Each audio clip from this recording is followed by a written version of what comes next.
নমস্কার বন্ধুরা, আজকে আমরা আবারও চলে এসেছি আলিফ এন্টারপ্রাইজের নতুন একটি টোটো গাড়ির কালেকশন নিয়ে। এই টোটো গাড়িকে আমরা বাংলা ভাষায় বলি লোডার গাড়ি বা লোডার টোটো। তো দেখতেই পাচ্ছেন এই গাড়িগুলো আমার পিছনে রয়েছে।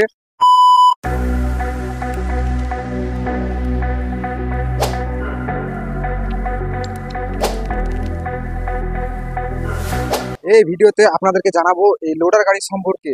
এই লোডার গাড়িতে কি কি ফাংশন আছে সেইগুলো দেখাবো আপনাদেরকে এই ভিডিওতে। তো চলুন দেখে নিয়ে যাক কি কি ফাংশন আছে এই গাড়িতে। তো বন্ধুরা, আজকে আমরা লোডার গাড়ির সম্বন্ধে জানবো। তো চলুন প্রথমে দেখি এই গাড়িতে কি কি রয়েছে। তো চলে আসুন। তো এই সামনে দেখতে পাচ্ছেন এইখানে এতটা স্পেস আছে, এই যে এখানে কোনো ড্রাইভার যখন বসবে খুব ভালো স্পেস পাবে। সামনে এখানে আসুন, দেখুন এখানে আমার পায়ে কতটা স্পেস আছে এখানে। আর সামনে এখানে রয়েছে একটি ডিজিটাল মিটার, বড় দেখে ডিজিটাল মিটার। আর সাথে রয়েছে দেখুন এখানে একটি গিয়ার সিস্টেম। এই গিয়ারটি কিভাবে কাজ করে দেখেন, এই প্রথমে এক গিয়ার, তারপর আছে দুই গিয়ার। এখানে দুটি গিয়ার সিস্টেম রয়েছে। সাথে রয়েছে আপনার নিচে করলে নিউট্রাল। এই লোডার গাড়িটিতে রয়েছে এখানে একটি সাউন্ড সিস্টেম। তো দেখতেই পাচ্ছেন সাউন্ড সিস্টেমটি।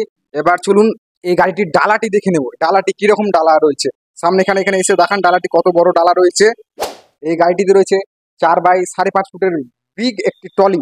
তো চলুন এবার ট্রলিটি হাইড্রোলিক সিস্টেম আছে, হাইড্রোলিকটা তুলে দেখে নিই। দেখতে পাচ্ছেন খুব সুন্দরভাবে ট্রলিটি উঠে গেল। আর এখানে রয়েছে একটি 1500 ওয়াটের বিগ কন্ট্রোলার। দেখতে পাচ্ছেন 1500 ওয়াটের বিগ কন্ট্রোলার রয়েছে এখানে।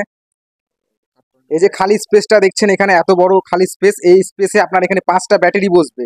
হ্যাঁ, 5টা ব্যাটারি বসবে। আপনি চাইলে এখানে লিথিয়াম ব্যাটারি দিয়েও নিতে পারেন। রয়েছে দেখেন 1500 ওয়াটের একটি বিগ মোটর। সাথে এখানে দেখতে পাচ্ছেন এখানে একটি গিয়ার সিস্টেম রয়েছে মোটরের সাথে, যেটি আপনাকে গাড়ির উপরে উঠতে সাহায্য করবে কোনো উঁচু জায়গাতে। আর নিচে দেখতে পাচ্ছেন এখানে একটি রয়েছে স্টেপনি সিস্টেম, স্টেপনি আপনি নিচের দিকে রাখতে পারবেন। গাড়িটিতে দেখতে পাচ্ছেন রয়েছে ডবল চ্যানেলের পাতি। হ্যাঁ, ডবল চ্যানেলের পাতি দেখতে পাচ্ছেন, নিচে একটা বড় পাতি রয়েছে, তার উপরে একটা ছোট পাতি রয়েছে। এই পাতিটির কাজ হচ্ছে স্প্রিং এর মতো কাজ করবে। আপনি যখন লোড নেবেন গাড়িতে যখন লোড নেবেন তখন এই পাত্তিটি উপর নিচে হবে। আর এখানে দেখতে পাচ্ছেন একটা রাবার দেওয়া আছে। এই রাবারটির কাজ হলো স্প্রিং পাত্তিটা ভালোভাবে খেলানো।